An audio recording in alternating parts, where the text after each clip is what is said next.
നമസ്കാരം, പുതിയൊരു വീഡിയോയിലേക്ക് സ്വാഗതം. ഇന്നത്തെ എപ്പിസോഡ് എന്ന് പറയാൻ പറ്റില്ല, എപ്പിസോഡ് റിവ്യൂ തന്നെ. അതായത് ശരിക്കും പറഞ്ഞാൽ ഷാരികയും പിന്നെ നമ്മുടെ ഓനിയലുമാണ് സീക്രട്ട് റൂമിലേക്ക് പോകുന്നത്. അപ്പോൾ അതിൽ അനീഷ് രക്ഷപ്പെട്ടു എന്നാണ് പറയുന്നത്. പക്ഷെ ഒരു കാര്യം ഞാൻ പറയാം, അനീഷ് രക്ഷപ്പെടലൊന്നുമല്ല. അനീഷിനെ ഇവരെല്ലാവരും നല്ല രീതിയിൽ ടാർഗറ്റ് ചെയ്തിട്ടുണ്ട്. അതൊന്നും അയാൾ അനീഷിനെ ഞങ്ങൾ രക്ഷപ്പെടുത്തി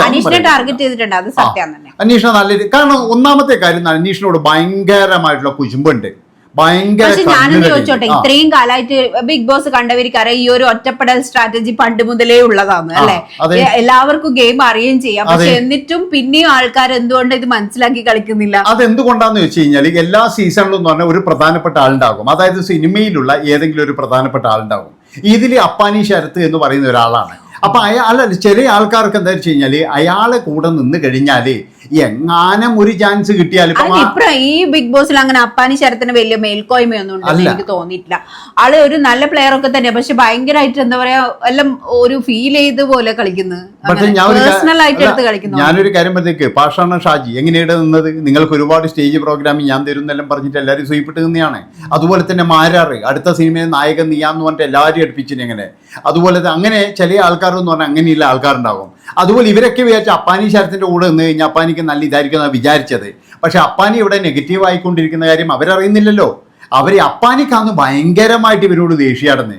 അല്ലാതെ എന്ന് പറഞ്ഞാൽ താൻ നാടകം കളിക്കണ്ടെന്ന് പറഞ്ഞു കഴിഞ്ഞിപ്പോൾ ഭയങ്കര പ്രശ്നമാക്കുന്നു വന്നിട്ട് നാടകത്തിന്റെ എന്നത് അന്ത്യാന്ന് ഞാൻ എന്നുള്ള പോലെ അന്ന് അപ്പാനി കളിക്കുന്നതായിരുന്നു. നാടകം ഞാനാ കൊണ്ടുവന്നില്ല. അത് രേണുസുധീന്റെ വേറെ ഒരു മോഡാണ് അപ്പാനി ശരത്ത്. രേണുസുധി ഒരു സെപ്റ്റിക് ടാങ്കും പിടിച്ചിട്ട് അതിൽ നിന്ന് ഒരു മോചനവും ഇല്ലാത്ത പോലെ അല്ലെ. അത് എനിക്ക് സത്യം പറഞ്ഞു കഴിഞ്ഞാൽ ബോറടിച്ചു. ആ റന നേരത്തെ പറയുന്നുണ്ടായിരുന്നു ഇത് കഴിഞ്ഞില്ലേനും ഇത് തന്നെ പറഞ്ഞുകൊണ്ടിരിക്കേണ്ട ആവശ്യമുണ്ടോ എന്ന് പറഞ്ഞ പോലത്തെ അവസ്ഥ തന്നെയാണ്. ഒരു കാര്യം തന്നെ നമ്മളിങ്ങനെ റിപ്പീറ്റഡ്ലി പറഞ്ഞുകൊണ്ടിരിക്കുമ്പോൾ അതും റീസൺ എന്താ പറയുന്നത്, എന്റെ മകൻ കിച്ചു അവന്റെ ഫ്രണ്ട്സ് ഒക്കെ ഇത് കാണുന്നതാണ്, അവരെന്ത് വിചാരിക്കും?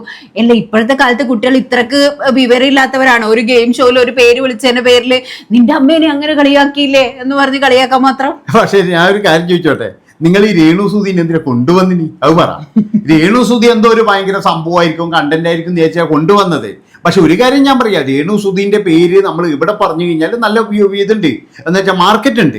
അത് രേണുസുധി ആടെ ഒന്നും ചെയ്യുന്നില്ലെങ്കിൽ ഞാൻ വെറുതെ ഇരുന്നാലും മതി. അതൊരു പരസ്യമല്ലേ, ചേട്ടൻ വെറുതെ ഇരുന്നാലും മതി എന്ന് പറയുന്ന പോലെയാണ്.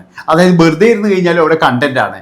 ഇന്ന് നീ കണ്ടില്ലേ, അതായത് ഒരു കണ്ടന്റും ഇല്ലെങ്കിൽ സെപ്റ്റിക് ടാങ്ക് ഇതേ ഉള്ളിനൊരു കണ്ടന്റ്. അതാണ് ബിഗ് ബോസ് 2 ദിവസത്തെ സമയം കൊടുത്തിട്ടുണ്ടായിരുന്നു. ഇന്നത്തേക്ക് 2 ദിവസം കഴിഞ്ഞു.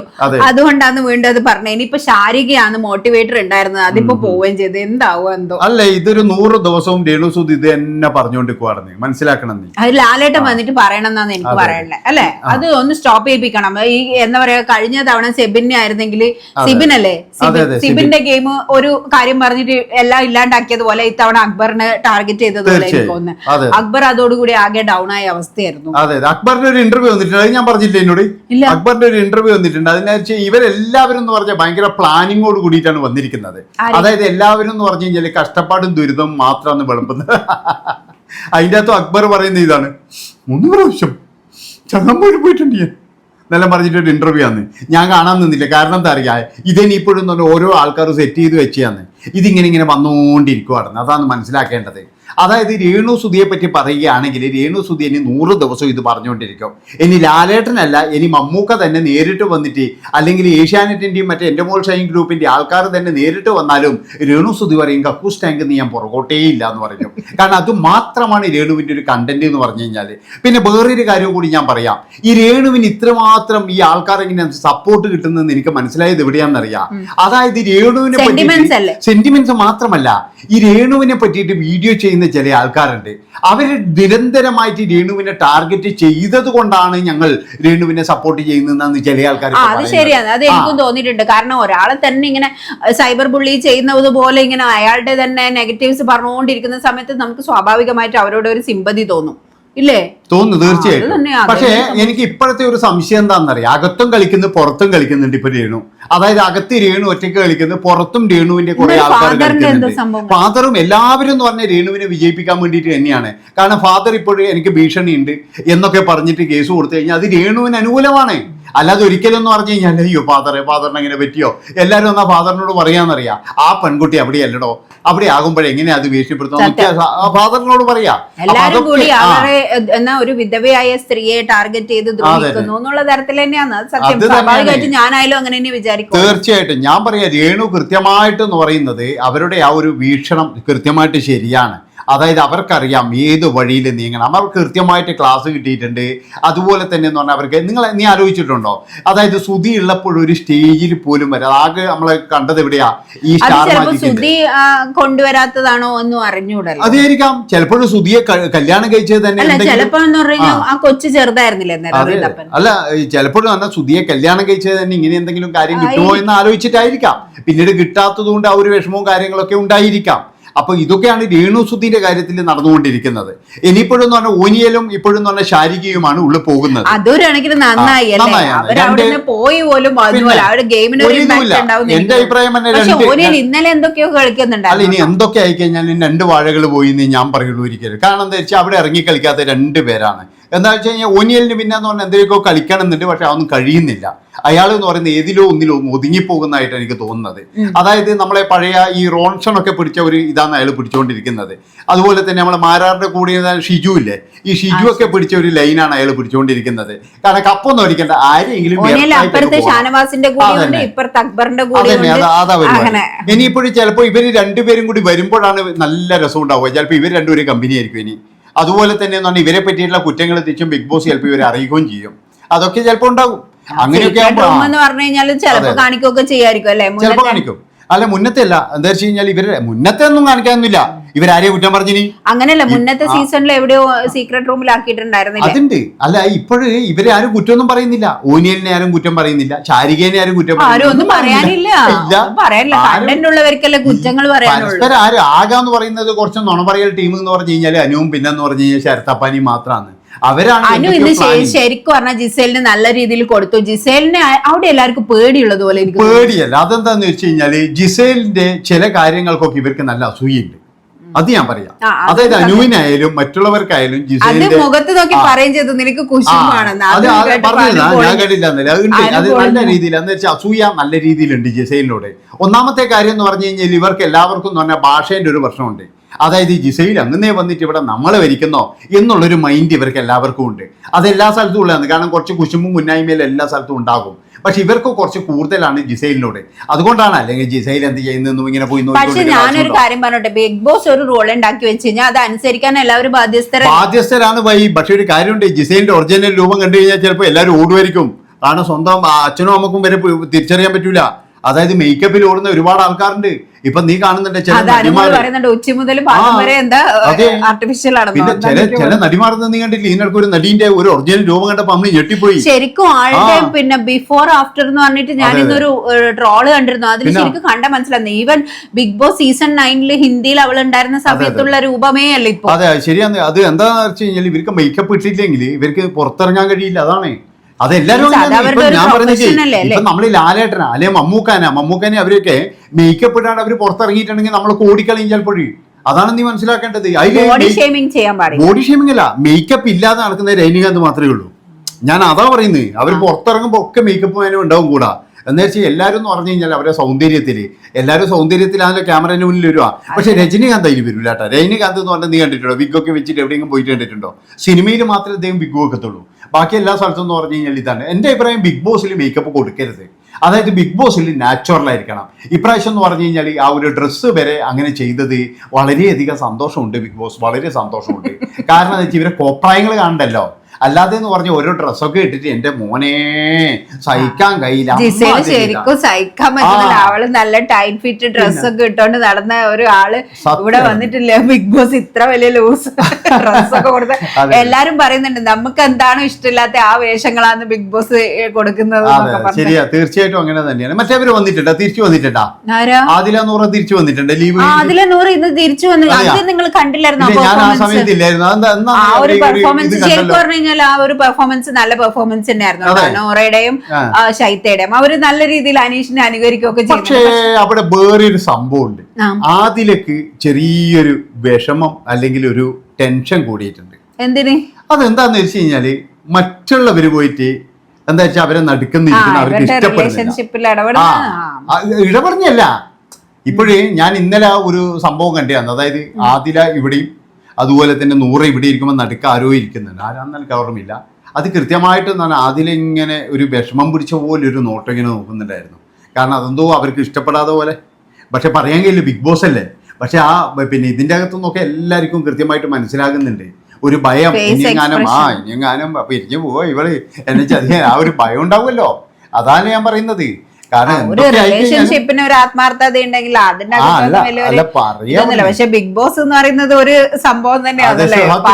പല ബന്ധങ്ങളും പൊളിഞ്ഞെടുക്കിയിട്ടുണ്ട്, പുതിയ ബന്ധങ്ങൾ മുട്ടിട്ടുണ്ട്. എന്റെ കണ്ണേട്ട് അനുമോളും ആര്യനും തമ്മിൽ ഒരു ലവ് ട്രാക്ക് വരാൻ സാധ്യത. ട്രാക്ക് വന്നു കഴിഞ്ഞാൽ അതിന് അനുമോളൊന്നും അതിനൊന്നും കിട്ടൂലായിരുന്നു, ബോർഡാ പോയി എന്ന് പറയായിരുന്നു. മനസ്സിലായ? പക്ഷെ വേറെ ഉണ്ട് ബിഗ് ബോസ് പറയണം. പക്ഷെ അതൊന്നും വർക്കാവില്ലാന്ന്. കാരണം എന്താ പറയാ, ഈ അനുമോൾ എന്ന് പറഞ്ഞ ബാബോയെ കോടാലിയാന്ന്. കാരണം എന്തു ഏടിയും വിളിച്ചു പറയും. ഇപ്പൊ നീ തന്നെ ഉണ്ടല്ലേ. പക്ഷെ അനുമോളാന്ന് ഇപ്പൊ അവിടെ ലേഡീസിന്റെ ഇടയിൽ ഒരു ഇറങ്ങി കളിക്കുന്ന ഒരാളെന്ന് പറയാം. ഇറങ്ങി കളിക്കുന്ന നാടകമൊക്കെ അവിടെ ബാക്കി വെച്ച് കഴിഞ്ഞാലും അനുമോൾക്ക് കൃത്യമായിട്ട് കളിക്കാൻ അറിയാം. ഇത്രയും വലിയൊരു ഷോ ടീമില് ലേഡീസിന്റെ ഇടയിൽ ജിസേലിനെ എതിർക്കാൻ ഒരു ധൈര്യം കാണിച്ചത് അനുമോള് മാത്രമാണ് അല്ലേ. അങ്ങനെ പറയൂ, അത്രേ ഉള്ളൂ. ഇല്ല, എന്തായാലും ഇന്ന് ജിസേൽ കാണിച്ചത് തണ്ടിത്രാന്ന്. അവള് ഭയങ്കര വളരെ വളരെ വൃത്തികെട്ട രീതിയിലുള്ള ഭാഷയിലാണ് സംസാരിച്ചത്. ബിഗ് ബോസ് വരെ മ്യൂട്ട് ചെയ്തിട്ട് കാണിക്കുന്നത് അത്. അതെ അതെ, അത് ശരിയാണ്. ആ തെറിവിളി അത് വേറെ കാര്യം എന്ന് വെച്ച് കഴിഞ്ഞാല് ഇപ്പൊ അനുമോള് ഇന്നലെ ആ ചെറുതെന്ന് വിളിച്ചില്ലേ, അത് എന്ന് പറഞ്ഞാൽ ആ ഉദ്ദേശത്തിൽ വിളിച്ചതല്ല. അത് എന്താ വെച്ചാൽ നീ ചെറുതാണ്, ഞാൻ വലുതാണ്, അപ്പൊ എന്റെ ഡ്രസ്സ് ചിലപ്പോ കേറി. പക്ഷെ ഞാനൊന്ന് ചോദിച്ചോട്ടെ, ഈ അനുമോള് എന്ന് പറയുന്നത് ആ ഒരു സ്റ്റാർ മാജിക് ഷോയില് തന്നെ ഇവളുടെ ഹൈറ്റിനെ വെച്ചിട്ട് എല്ലാരും കളിയാക്കും അല്ലേ. ആ സമയത്ത് അവള് ചിരിച്ചോണ്ട് ചെയ്തിന്. അത് പോയിന്റാണ്. ഇതൊരു ഗെയിമിന് വേണ്ടി ഉപയോഗിച്ച. അങ്ങനെ ഞാൻ പറയുന്നത് ഇപ്പൊ ഈ അനുമോള് പറഞ്ഞിരിക്കുന്ന ആ ഷോയില്ലേ സ്റ്റാർ മാജിക്, അതിന്റെ അകത്ത് എന്ന് പറഞ്ഞു കഴിഞ്ഞാല് ബോഡി ഷെയിമിന്റെ അങ്ങേയറ്റം വരുന്നുണ്ട്. അന്ന് ഇവർക്കൊന്നും ഒരു പ്രശ്നമില്ല, അത് ചോദ്യം ചെയ്യത്തില്ല. എന്താ ചോദ്യം ചെയ്തിട്ടുണ്ടെങ്കിൽ ശ്രീകണ്ഠൻ നായർ എടുത്ത് ദൂരെ എറിയും, പോടെ പോയി എന്ന് പറയുമായിരുന്നു. അത്രേ ഉള്ളൂ. അല്ലെങ്കിൽ തന്നെ നമ്മള് ഒരാളെ അനുകരിച്ച് കാണിക്കുന്ന സമയത്ത് ചില സമയത്തൊക്കെ അങ്ങനെ ആയി പോവില്ലേ. ഇപ്പൊ ഞാൻ ഇപ്പൊ രേണു സുധീനെ അനുകരിക്കുന്നില്ലേ, ഇപ്പൊ ഞാൻ ഇനി അനുമോളെ ഒന്ന് അനുകരിച്ചാണിക്കോ. അനുമോളെ അനുകരിക്കണ്ടെങ്കിലും തന്നെ ഒന്ന് മണിങ്ങനെ നടന്നാ മതിയായിരുന്നു. അത്രയും കൊണ്ട് പറഞ്ഞത് മനസ്സിലായ. അതാണ് അനുമോളായിരുന്നു. അപ്പൊ ആടെ ശരിക്ക് കുശുമ്പും കുന്നായ്മയും കാര്യങ്ങളൊക്കെയാണ്. വളരെയധികം ഈഗോ ഉണ്ടെന്ന് എനിക്ക് തോന്നി. കാരണം ഇന്നത്തെ ഒരു പെർഫോമൻസ് കഴിഞ്ഞപ്പോഴത്തേക്കും നമ്മളെല്ലാം കലാകാരന്മാരാന്നുള്ള ഒരു എന്താ പറയാ, ഇവൻ വെറും കോമണർ, നമ്മളെല്ലാം വലിയ കലാകാരന്മാര്. എന്നിട്ട് സരികയുടെ ഡയലോഗ് നിങ്ങൾ ശ്രദ്ധിച്ചായിരുന്നോ? ഇവര് കാണിച്ചത് കോമാളി കളിയാണെന്ന്. അല്ല, അത് മാത്രല്ല, അവർക്ക് നല്ല ഈഗോ ഉണ്ട്. അവർക്ക് നല്ല ഈഗോ ഉണ്ട്. ഒരു കാര്യം നിങ്ങൾ എല്ലാവരും മനസ്സിലാക്കുക, ഏറ്റവും നല്ല പ്രോഗ്രാമും സിനിമ ഉണ്ടെങ്കിൽ ഇനി വരുമായിരുന്നെങ്കിലും അത് പറയാറുണ്ട്. ഫീൽഡ് ഔട്ടായ ടീമിൽ ഇനി വരുന്നായിരുന്നു. അല്ല, നല്ല കത്തിക്കയറി നിൽക്കുന്ന ആരും ഒന്നും ഇതിന്റെ അകത്ത് വരൂല. ഇപ്പൊ ഫീൽഡ് ഔട്ട് ആയിട്ട് നിൽക്കുന്ന ഈ അപ്പാനിക്ക് ലേഡി സിനിമയുള്ളത്. അപ്പാനിക്ക് ഫിലിമില്ല പാവം കേൾക്കണ്ടോ? അല്ല ഏടി, ഞാൻ കാണുന്നില്ല. എടി കാണണ്ടേ? അല്ല ഇറങ്ങണ്ടേ ഇത്.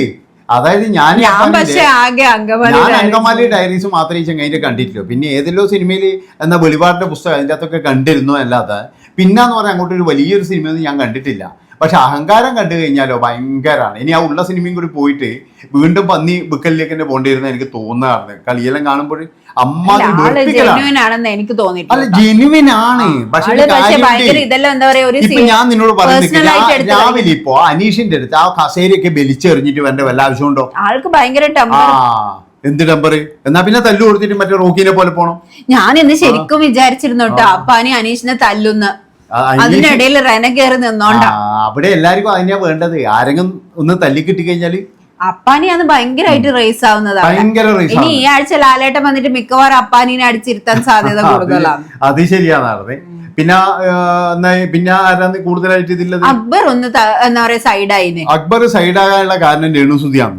കാരണം അക്ബറിനല്ല ഭയം. ശരിക്കും പറഞ്ഞാൽ നല്ല കണ്ടന്റ് തരുന്ന ഒരാളെ സൈഡാക്കിട്ട് രേണു സുധീനൊന്ന് ഉയർത്താൻ നോക്കിയതുപോലെയാണ് എനിക്ക് തോന്നിയത്. പക്ഷെ രേണു സുധീന്റെ അടുത്ത് ഒരു കണ്ടന്റ് ഉണ്ടാവുന്നില്ല. കണ്ടന്റ് ഉണ്ടായിരുന്ന അക്ബർ ഒന്ന് താണു. അത് ബിഗ് ബോസിന്റെ ഒരു പ്ലാനാണ്. എന്താ കാരണം എന്നറിയാം, കഴിഞ്ഞ പ്രാവശ്യം ആർക്കോ വേണ്ടിയിട്ടാണ് ഈ പിന്നെ ഇവനെ പിടിച്ച് താഴ്ത്തി, സിബിന. ആർക്കോ വേണ്ടിയിട്ടാണ്. അതിൽ ഭയങ്കര പ്രതിഷേധവും കാര്യങ്ങളൊക്കെ വന്നിരുന്നു. നമുക്ക് എല്ലാവർക്കും അറിയാം. അതായത് പറയേണ്ട രീതിയിൽ പറയേണ്ട സ്ഥാനത്ത് പറഞ്ഞിട്ടില്ല ലാലേട്ടൻ.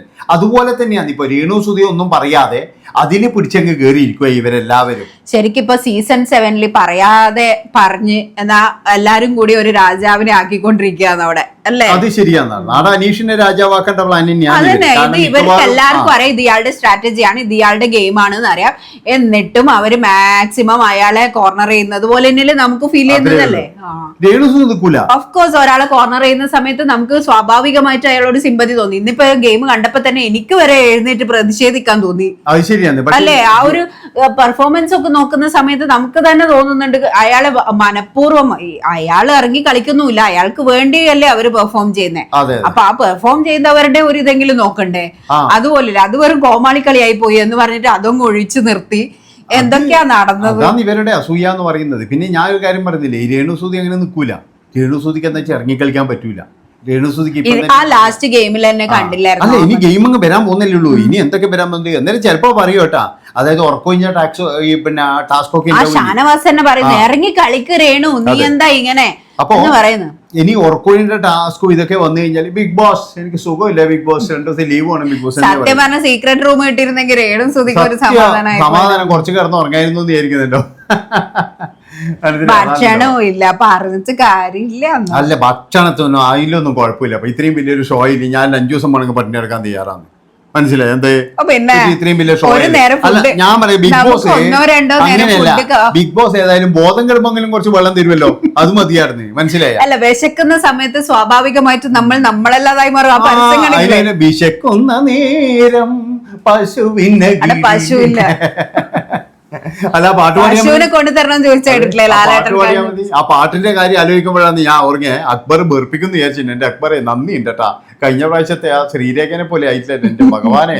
കഴിഞ്ഞ പ്രാവശ്യം ഞാൻ ബിഗ് ബോസ് ഓടീനി, ഇപ്രാവശ്യം വെറുപ്പിക്കലുണ്ടാവും. പക്ഷെ കലാപം സരികനൊക്കെ അത് പ്രതീക്ഷിച്ചു, പക്ഷെ ഒപ്പനയൊക്കെ ഉണ്ടായിരുന്നു കേട്ടോ. പക്ഷെ ഇനിയിപ്പോ ഒരു വെറുപ്പിക്കലുണ്ടാവും. എപ്പം ഓണാഘോഷത്തിന് അമ്മാതിരി വെറുപ്പിക്കലായിരിക്കും മിക്കവാറും പറഞ്ഞു.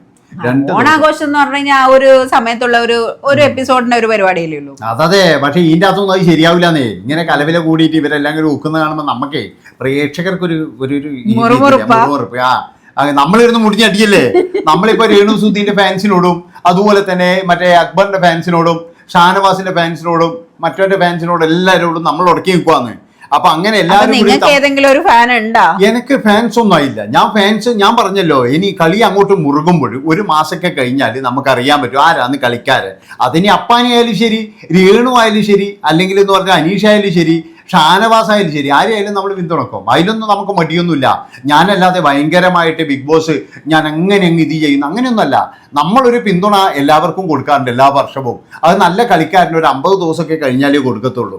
അല്ലാതെ ഇപ്പൊ ഒന്നും കൊടുക്കത്തില്ല. ഇപ്പൊ ഒന്നും ഒരു കളിക്കാരനെ എനിക്ക് അവിടെ വന്നില്ല. വൈൽഡ് കാർഡ് വന്നാലും മിക്കവാറും അനീഷിനെ ടാർഗറ്റ്. വൈൽഡ് കാർഡ് എന്ന് പറയുന്നത് വരുമ്പോൾ ദൈവത്തെ ഓർത്തിട്ട് ബിഗ് ബോസ് ചില ആൾക്കാരുടെ പേരൊക്കെ പറയുന്നത് കേൾക്കുന്നുണ്ട്. നിങ്ങൾ ഈ ഷോനെ കൊളാക്കരുത്. ഉള്ള കാര്യം എനിക്ക് പറയാനുള്ളൂ. കാരണം എന്താ വെച്ച് കഴിഞ്ഞാൽ ഇച്ചിരി അങ്ങ് നിലവാരം, അതായത് ഇതിന്റെ അകത്ത് വരാൻ വേണ്ടിയിട്ട് കാട്ടിക്കൂട്ടലുകൾ സഹിക്കാൻ കഴിയുന്നില്ലായിരുന്നു. ഇപ്പോഴും കുറെ എണ്ണം ഞാൻ പറയുന്നുണ്ട് ഞാൻ വൈൽഡ് കാർഡ് ഉണ്ട്, ഞാൻ ഉണ്ട് എന്നെല്ലാം പറയുന്നുണ്ട്.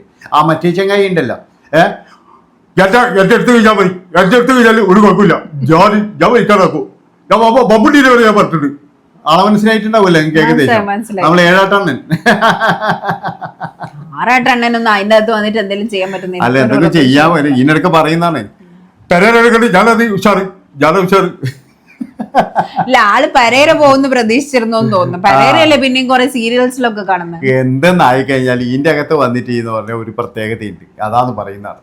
കുറച്ചൊക്കെ നിലവാരങ്ങൾ കൊടുക്കാം, അത്രേ ഉള്ളൂ പറഞ്ഞത്. കാരണം നല്ല രീതിയിൽ ഇറങ്ങി കളിക്കാൻ കഴിവുള്ളവരായിരിക്കണം. അല്ലാതെ എന്ന് പറഞ്ഞാൽ വെറുതെ അനീഷിന്റെ ഗെയിം തന്നെ കുറെ കഴിയുമ്പോൾ നമുക്ക് ബോറടിക്കും അല്ലേ? അനീഷിന്റെ ഗെയിം തീർച്ചയായിട്ടും ഇതേ പോക്കാണെങ്കിൽ ബോറടിക്കും. പിന്നെ വേറൊരു കാര്യം, ബോറടിക്കാതിരിക്കുന്നത് എന്തുകൊണ്ടാണ് എനിക്കറിയാം. എല്ലാരും കൂടി അവനെ ടാർഗറ്റ് ചെയ്യുന്നുണ്ട്. ഒരു 2 ആൾ അവനെ സപ്പോർട്ട് ചെയ്ത് നോക്കി. അവിടെ ശരിക്കും ഇപ്പൊ ഈ ഒരു പെർഫോമൻസ് കഴിഞ്ഞേരെ എനിക്ക് തോന്നുന്നു കുറച്ചുകൂടെ ആൾക്കാരുടെ ഇടയിലേക്ക് എത്തിയിട്ടുണ്ട്. ആദില നൂറയൊക്കെ ഇവരെ സപ്പോർട്ട് ചെയ്യാൻ തുടങ്ങിയതുപോലെ എനിക്ക് ഫീൽ ചെയ്യുന്നത്. അതുപോലെ തന്നെ ശൈത്യ, പിന്നെന്ന് പറഞ്ഞു അനുമോൾക്ക് മനസ്സിലായി അനീഷാന്ന് ഗെയിമർ. പിന്നെ ശാരിക, ഇവരൊക്കെ അവിടെ ഒരു ടീമാക്കേണ്ട എല്ലാ പ്ലാനും ഉണ്ട്. എന്നാ കാരണം എന്നറിയാം. പക്ഷെ അനീഷ് ടീമാക്കുന്നതിനോട് യോജിക്കൂല. അതാണ്. എന്ന് വെച്ച് കഴിഞ്ഞാല് അതായത് ഒരാൾ എന്നോട് അടുക്കുന്ന ഉടനെ അയാൾ അവിടെ തിറങ്ങാൻ വെക്കുവോ അടുക്കുന്ന കാണുമ്പോ ഇപ്പൊ ആദില നൂറ എന്റെ അടുത്ത് കാണിച്ചത് തെറ്റാണ്, എന്റെ അടുത്ത് കാണിച്ചത് തെറ്റാണ്, ബിഗ് ബോസ് എന്നിട്ട് തുടങ്ങുമായിരുന്നു. അതുകൊണ്ടാണ് എല്ലാവരും കൂടി ശരത്തപ്പാരിനെ കണ്ടില്ലേ? ശരത്തപ്പാരിനെയും പിന്നെ അനുമോളെ ഒരു ദിവസം എടുത്ത് അങ്ങ് മുകളിൽ കൊണ്ടുവച്ച് ഇവരെ എനിക്ക് വേണ്ടി വളരെയധികം ചെയ്തു. അടുത്ത നിമിഷത്തെ കൊണ്ടുപോയി താഴെയിട്ടു. അത്രേ ഉള്ളൂ. അതാണ് അനീഷ്. മനസ്സിലായി? അനീഷ് കൃത്യമായിട്ട് ഇത് ഞാൻ പറഞ്ഞില്ല, അനീഷ് എന്ന് പറഞ്ഞാൽ ഇത് കൃത്യമായിട്ട് കലക്കി കുടിച്ച് വന്നു. അതെ, സത്യം. ഇന്നത്തെ ആ ലാസ്റ്റിലത്തെ ഗെയിം ഇങ്ങനെ നിൽക്കുന്ന സമയത്ത് ക്രോസ് ചെയ്ത് ഓടിക്കഴിഞ്ഞാൽ ബാക്കിയുള്ളവർക്ക് എത്താൻ പറ്റില്ല എന്നുള്ള ഒരു എന്താ പറയാ, അതുവരെ തിങ്ക് ചെയ്തിട്ട് കളിക്കേണ്ട ആൾ അത്രയും ആള്. നീ എന്നാ പറഞ്ഞ എഞ്ചിനീയറല്ലേ, അതിന്റെ മാറ്റം ഉണ്ടാവില്ല. അയാള് കൃത്യമായിട്ട് അറിഞ്ഞിട്ടാ കളിക്കുന്നത്, അല്ലാതെ അയാൾ ചുമ്മാ പഠിച്ചു വന്ന് കളിക്കുന്നത് പോലെ തന്നെ തോന്നി. അതാണ് എനിക്കും ഇതുള്ളത്. അപ്പൊ ഇത്രയല്ലേ പറയാനുള്ളൂ. അപ്പൊ ഇത്രയും പറഞ്ഞുകൊണ്ട് അടുത്ത എപ്പിസോഡുമായിട്ട് വരുന്നവരെ എല്ലാവർക്കും ടാറ്റ, ഗുഡ് നൈറ്റ്.